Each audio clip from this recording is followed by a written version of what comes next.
Welcome to the Whitfield Analysis, ladies and gentlemen. I am your host, Sam Whitfield, and I want to thank you so much for joining me for hour number 2 of the Whitfield Analysis, or I should say segment 2, although it is 8 o'clock now, so it is the second hour. And I want to continue on with our conversation about last night's debate. Rubio, as I said in the first segment, did very, very well, in my opinion. Again, I want to go back to the question that I've been asking for the last couple weeks. This is a question I've been issuing to Donald Trump supporters for quite a while now. All I'm asking, all I want to know, how is Donald Trump a conservative? That is the only question I have right now. How is Donald Trump a conservative? Because this is a man who will say just about anything. He'll flip-flop. He's pro-abortion one day, anti-abortion the next. He's for manufacturing goods overseas next day. He's against it. One day he's for the war in Iraq, thinks George W. Bush was brilliant for doing it and brave. Next day, Bush did 9/11, as he said a few weeks ago. Or at least that's what he implied. So, the question we have is, how is Donald Trump a conservative? That is the main question that I expect Trump supporters to answer here within the next couple weeks. In fact, I would issue a challenge to Donald Trump's supporters. Ladies and gentlemen, for those of you who are supporting Donald Trump out there, I invite you, email me, sam@thesamwhitfield.com, and I invite you onto this program, ladies and gentlemen. If you are so inclined, we will have a 30-minute Skype conversation. You explain to me why Donald Trump is a conservative, lay out piece by piece. I'm going to ask you questions about his policy, what he has done in the past, and I'm going to try to be as objective as possible in regards to Mr. Trump and your support of him. Doesn't mean I'm going to give him an easy pass, but I will be sure to give him the benefit of the doubt if he does so. If he actually can prove that he's a conservative. The reason I bring this up, ladies and gentlemen, is because he's had a history of attacking other conservatives in a very liberal way. He attacked Megyn Kelly personally a couple weeks ago, or actually a couple months ago, saying that she bleeds from her private areas. That seems to be a favorite thing of his to do, to insult women and then to say that, oh, they're just on their periods, or they're just crazy, or whatever. Most people here know that I am the farthest thing from a feminist, and yet I would be remiss if I didn't point out the fact that even without me being a feminist, Trump is probably one of the most sexist people out there, and I honestly don't understand how some once very strong conservatives are now saying that he is now the epitome of conservatism, as opposed to someone like Ted Cruz or Marco Rubio. He is the farthest thing from conservatism. aside from attacking Megyn Kelly, he also attacked Hugh Hewitt, who I've actually personally met before. And what's very weird is a couple months ago, and I actually wrote a column about this. It's up on my Medium page. If you type in my name onto medium.com, you will find this. And I don't want to read from my own column. You can go read that for himself. But essentially, back in September, Hugh Hewitt invited Donald Trump onto his radio show, as he does with all of the candidates. And he asked Donald Trump a very simple foreign policy question, which was, what would he do about the Quds forces who are supporting ISIS? And Donald Trump basically said, what does that have to do with anything? I don't know, but I'll find something else about it. And Hewitt took him to task on that back a few months ago. Well, now Donald Trump has gone after Hugh Hewitt again. Hugh asked Trump basically about when he plans to release his tax returns, and Donald Trump basically had this to say. Here's the exchange between Trump and Hewitt. Cut number 1, go.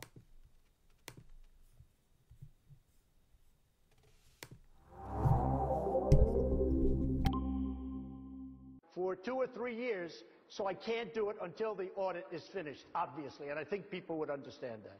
Hugh, go ahead. Mr. Trump. Are you going to ask? Told me. Are you going to ask anybody else a question? No, this goes to me. Every single question comes to me. Mr. Trump. I know I'm good for the ratings, but it's a little bit ridiculous. No, but Mr. Trump, a year ago, you told me on my radio show, the audio and the transcript are out there on YouTube, that you would release your tax returns. True. Are you going back on your No, I'm not. commitment? First of all, very few people listen to your radio show. That's the good news. Let me just tell you. Which happens to be true. Check out the ratings. Look, let me just tell you something. I want to release my tax returns, but I can't release it while I'm under an audit. We're under a routine audit. I've had it for years. I get audited. And obviously, if I'm being audited, I'm not going to release a return. As soon as the audit is done, I love it. Okay, so Senator Rubio, Mitt Romney also called upon you to release your tax returns. Your campaign said last spring that you... So Trump basically has gone after Hewitt in a very personal way for the second time that I can count, saying that Hewitt's radio show is... no one listens to it. Now, on the grand scheme of things, let's talk a little insider baseball here as far as the talk radio podcast world goes, okay? Let's talk about this, shall we? Because it seems to be an issue which occurs quite frequently. In fact, let's just say for prosperity, let's look this up. This comes from Talkers magazine, which is the trade magazine for talk radio and podcasting. So let's see if I can find this list. They update this monthly. It's the top talk radio advertisements, and they do this every month. So here are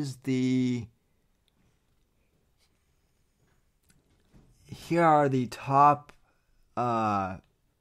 talk radio show audiences for January of 2016. Obviously, they haven't done it for February yet because February is not over yet. Okay? So, Rush Limbaugh is still at number one at 13.25 million listeners per week. Sean Hannity is at 12.5. Dave Ramsey is third at 8.25 million listeners per week. Glenn Beck is at number 4. Michael Savage is at number 5. Mike Gallagher and Michael Medved at number 6 at 2.75. Bill Bennett and Clark Howard at number 7. Thom Hartman and Laura Ingraham at number 8. Number 9 is Alan Combs and Don Imus. Number 10 is Dennis Prager. Number 11, Hugh Hewitt is at number 11. And at number 12 is Al Sharpton. Now, Hugh Hewitt may be at number 11, but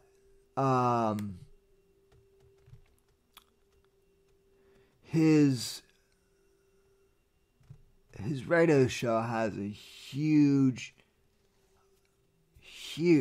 number of online listeners, and so when you factor in his radio audiences with his podcast listeners and with his online streaming, there's probably about 3 to 5 million listeners, I would say, easily.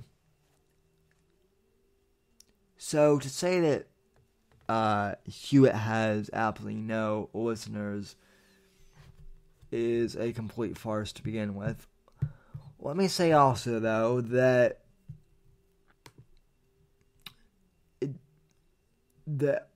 Hewitt's radio show is only part of the equation. Okay, Hugh Hewitt is also a nationally syndicated columnist and a contributor to townhall.com. He is an active attorney with his own law firm, and he teaches legal studies.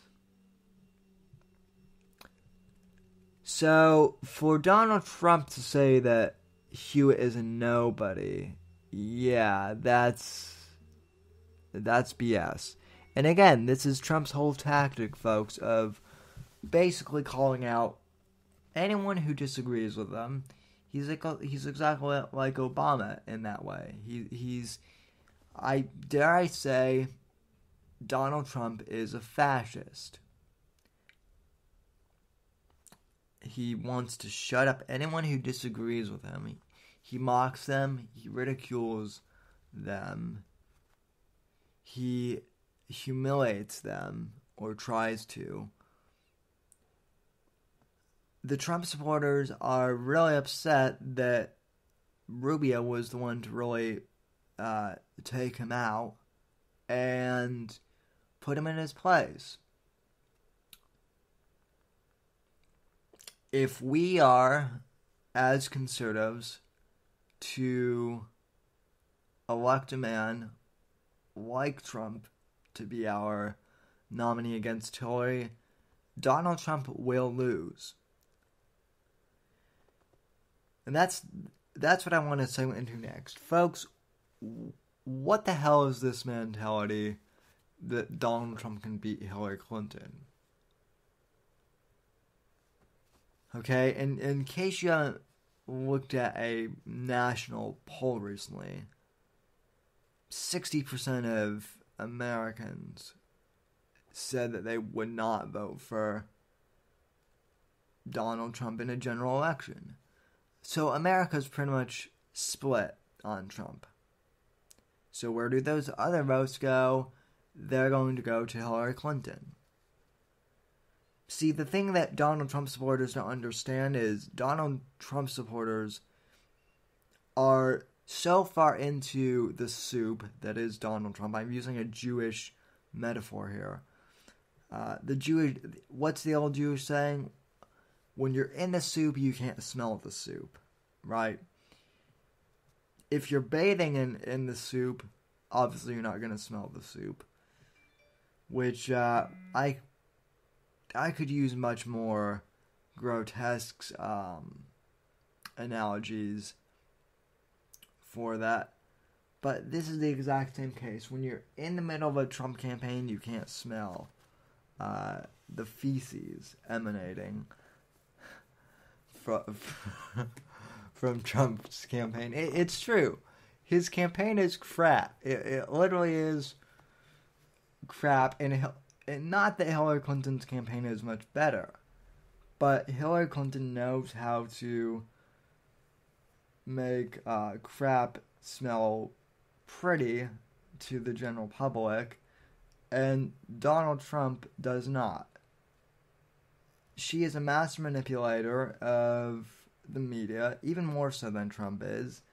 Folks, this is a woman who should be in prison, for God's sake, because of Benghazi. Yet she's not even going to get so much as a slap on the wrist because the media and the Washington elites, more importantly, won't do their job in prosecuting her.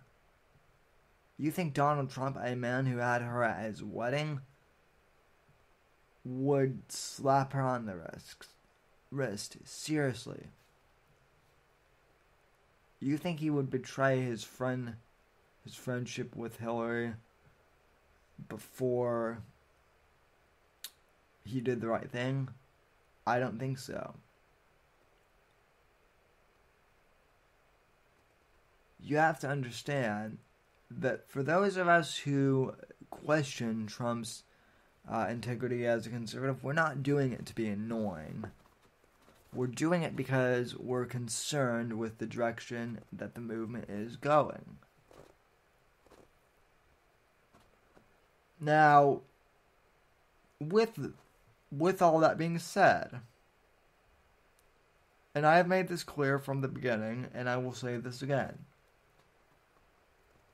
If for some reason Donald Trump does become the nominee against Hillary, and let's face it, it is going to be Hillary Clinton in the Democrat Party because Bernie Sanders just has no chance. Hillary won in South Carolina against Bernie, and, that's pretty much it. He's just an old guy grasping at straws, so let's accept the inevitable. It's Hillary Clinton at this point. And a week ago, I would have said it's Trump versus Hillary.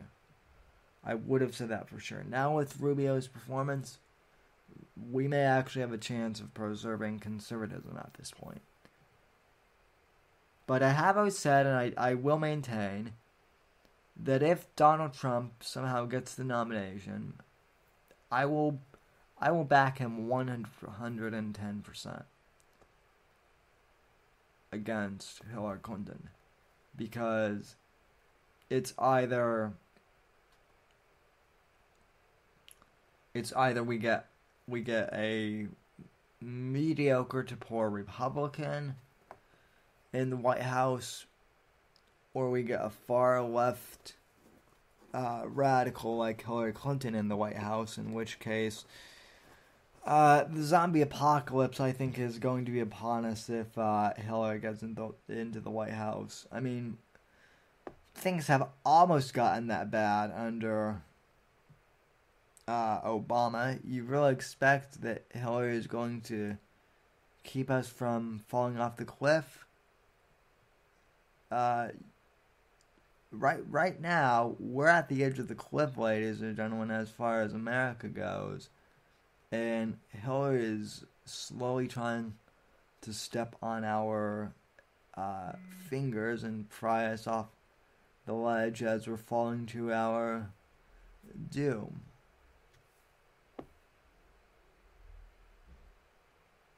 I know I'm speaking in metaphors there, but honestly, that's what would happen under a Hillary Clinton presidency. So this notion that Hillary would be a better alternative to Donald is absolutely false. And I know I would support Donald Trump even if he were the nominee against Hillary. But my question is, would other conservatives, 60% say they would not vote for Donald Trump in the general election? Well, that means we're going to lose to Hillary. But there still is a chance. Let's get an actual true conservative into the nomination. Now, let's also face facts here, ladies and gentlemen. And I want to call out a special individual who has taken me to task on Marco Rubio. I want to address Mr. Isaiah Piertz for a moment. Isaiah has claimed that I am a Rubio cultist, that I blindly follow Marco Rubio, and that I haven't really done any research of my own regarding Rubio's policies, end quote. Isaiah has also stated that Rubio is basically the Democrat version of Barack Obama, which is laughable since the Democrat version of Barack Obama is Donald Trump with all of his, celebrity populistic attitude towards the American people. Okay, Trump is basically Barack Obama, Isaiah, in white man's skin, as far as I can tell, as far as rhetoric goes. But you want to know why I'm so psyched for Rubio, Isaiah? Let me answer your question here. Donald Trump is not a conservative, first and foremost. Ted Cruz, although I like him, does not have much of an appeal to people, okay? Ted Cruz, unfortunately, comes off as kind of creepy. He also comes off as just kind of confused. He doesn't really ever look like he knows what he's doing. In a room, he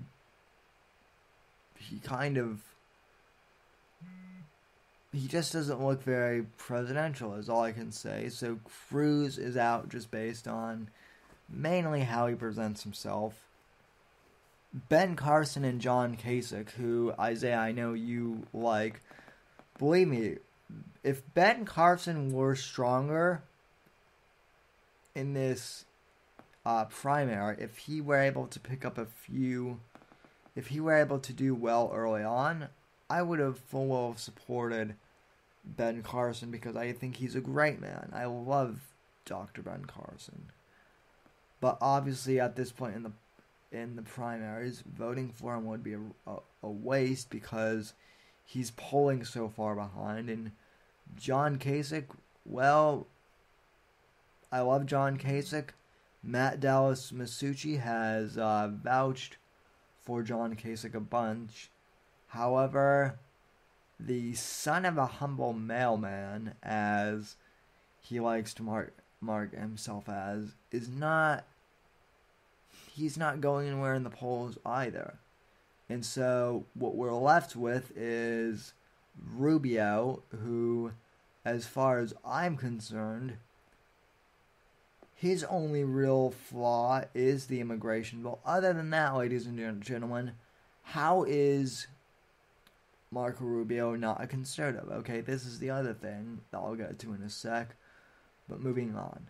We have Ted Cruz, who is just basically squirrely and kind of unliked by the public. He's seen as a loner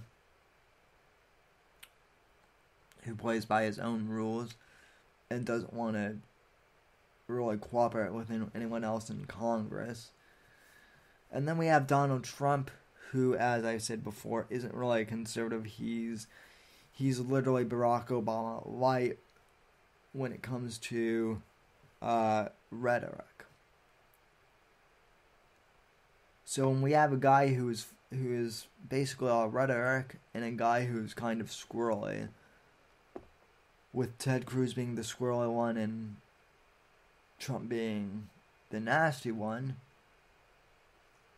and none of the other candidates really have a chance, then who else do we have but Marco Rubio? That's ultimately what my comes down to Marco Rubio for, Isaac. It's not blind loyalty. I'm selecting Rubio based on the fact that he is the only conservative in the race who is still conservative and yet also has a strong chance of winning. It's called playing political chess, my dear boy, and you ought to try it sometime. Alright, so now that I've addressed Mr. Pearce, personally, let's see what else we have. Ben Shapiro with this UCLA thing. I will be addressing that in the next couple weeks. I have a guest coming on to the program sometime this week to talk about Ben Shapiro's UCLA event. A bunch of people have asked me about that. Also, Zach brings up something, Zach in the chat room. Zach from Philly, as I like to call him. Zach from Philly brings up this topic, which is that Hugh Hewitt is taking over the 6 to 9 a.m. time slot, replacing Bill Bennett as Salem Radio Network's morning guy. Going back to the issue of Hewitt and his quote-unquote low ratings, Hewitt has pretty good ratings considering that he is evening time radio. Very few people listen to PM radio. Except the reason why I like doing this podcast is because even though I'm doing it live, you can catch it on demand for free anytime, and so that kind of replaces my numbers. But regardless here, folks, I think Hugh Hewitt switching to the 6 to 9 a.m. time slot will certainly boost his ratings and will certainly prove to Mr. Trump that Hewitt is actually someone on the radio, you know. I'm very excited to see how this new format plays out, and I think it's a great opportunity. Zach, any other topics you would like to discuss? Any idea who will place Hugh in the evening time slot? Well, Zach, I have a couple people that I would like to replace Hugh for the evening time slot.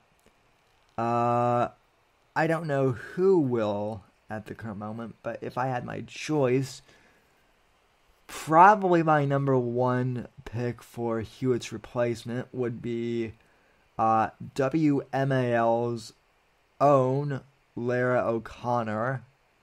Lara O'Connor, if you haven't heard him before, was actually if you haven't heard of him before, was both a guest host for Hugh Hewitt, way back in 2010. He's been a guest on Hugh's show.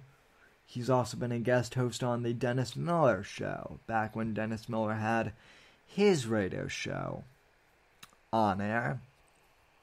And now Mr. O'Connor hosts Washington's Drive at 5 and the Washington, D.C. WMAL in the morning radio program.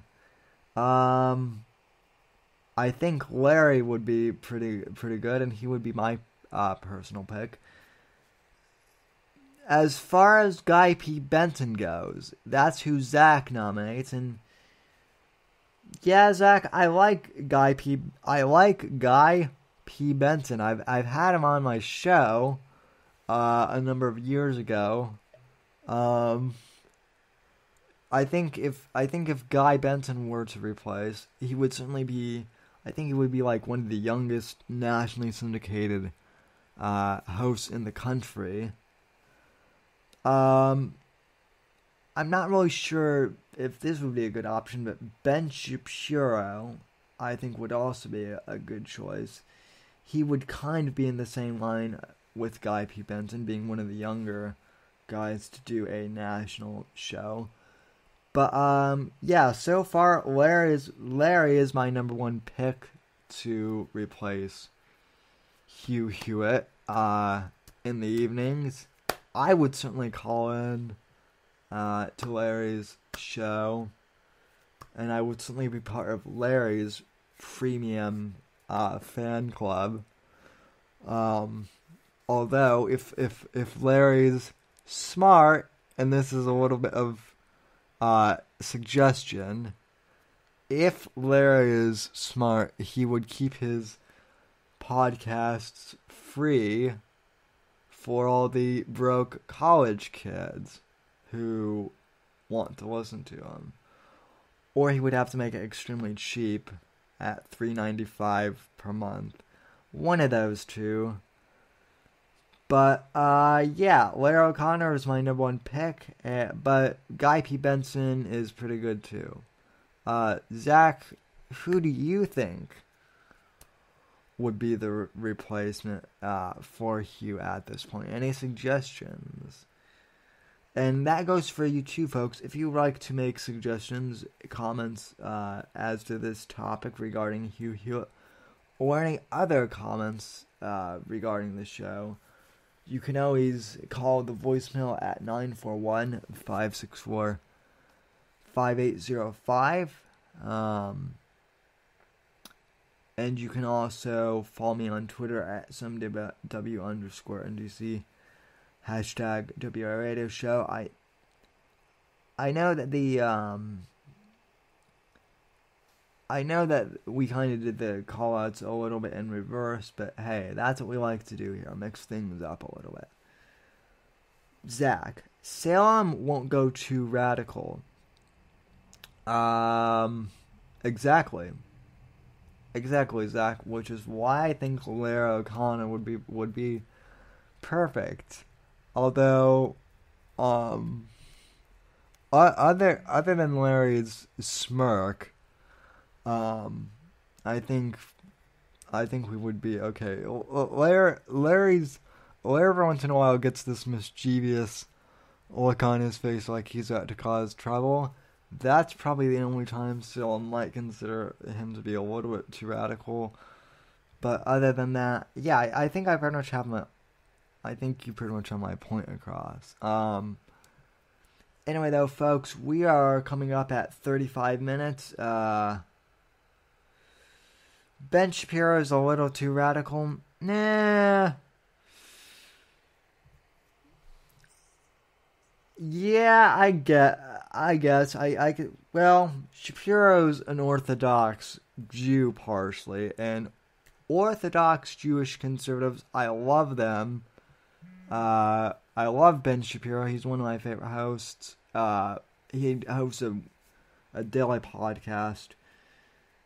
Shapiro is a little too radical. I'm not sure if he's radical. It's just kind of the way he presents things. Can seem a little bit off-putting to people. So I do think I do kind of agree with you there. But let's see. Salem already has two Jews, Medved and Prager, Exactly, Zach. So why not invite Shapiro on and make it the holy trinity of Jewishness on the Salem Radio Network? Yeah, and Zach also brings up the point that Shapiro got into an argument with a transgendered person. That was on Dr. Drew's show. That was on CNN, though, too. So, yeah, and I get your point about Ben Shapiro being a bit too radical. But I think probably in a couple years we could see him going as far as being nationally syndicated. I think it would be a good idea, personally.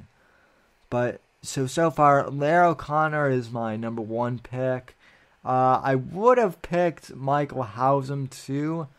But seeing as how Michael is already nationally syndicated with his radio show, House Rules, I want to give Mr. O'Connor a chance.